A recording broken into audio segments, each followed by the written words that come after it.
4 মাসে শিশু সন্তানকে 40,000 টাকার বিনিময়ে বিক্রি করলেন গর্ভধারিণী মা। সন্তান বিক্রির সেই টাকা দিয়ে নাকের নথ, পায়ের নুপুর, মোবাইল ফোন ও জুতোও কিনলেন মা। এমনই চাঞ্চল্যকর ঘটনাটি ঘটেছে টাঙ্গাইলের মধুপুর পৌর শহরের পুন্ডুরা শেওড়াতলা এলাকায়।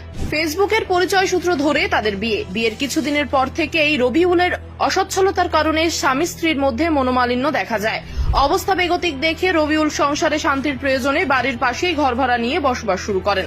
গত 4 মাস আগে তাদের সংসারে একটি পুত্র সন্তান জন্ম নেয়। স্বামীর সঙ্গে মনোমালিন্য হওয়ায় কোলের সন্তানকে 40,000 টাকায় বিক্রি করে দেন স্ত্রী।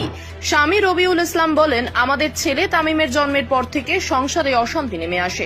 অল্প কয়েকদিন আগে লাবণী আমার ছেলে তামিমকে নিয়ে লাবণীর বোনের বাড়ি ভুয়াপুরে যায়। কয়েকদিন পর বাড়ি আসতে বললে লাবণী দুর্ব্যবহার করে, আমার সঙ্গে ঘর সংসার করবে না বলে সাফ জানিয়ে দেয়। আমি কয়েকদিন পর আবার ফোন করে বলি, তামিমের দাদা অসুস্থ, ছেলেকে নিয়ে আসো। তিনি তামিমকে দেখতে চাইছেন, লাবণী তাতেও ফিরে আসেনি। তিনি আরো বলেন, অনেক যোগাযোগের পর বৃহস্পতিবার লাবণী সন্তান বিক্রি করেছে বলে খবর দেয়। পরে কৌশলে লাবণীকে ভুয়াপুর থেকে পাকুটিয়ায় ডেকে এনে ধরে বাড়ি নিয়ে আসি। এ সময় সে শিশু তামিমকে বিক্রি করার কথা স্বীকার করে। পরে পুলিশকে বিষয়টি জানানো হয়। শিশু তামিমের মা লাবণী আক্তার লিজা বলেন, আমার মাথা ঠিক ছিল না। আমি মনির নামে একজনের সহযোগিতায় 10ই এপ্রিল সিরাজগঞ্জের এক লোকের কাছে 40,000 টাকায় তামিমকে বিক্রি করেছি। ওই টাকা দিয়ে মোবাইল, পায়ের নুপুর এবং নাকের নথ কিনেছি। এইটা আমার ভুল হয়েছে।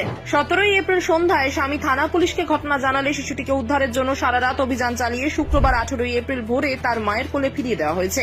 শিশুটির পরিবার ও পুত্রের সূত্রে জানা যায়, উপজেলার পুন্ডুরা শেওড়াতলা এলাকায় আজম আলীর ছেলে রবিউল ইসলামের সঙ্গে গোপালপুরের বলাটা গ্রামের লিটন মিয়ার মেয়ে লাবণী আক্তার লিজার 2 বছর আগে বিয়ে হয়।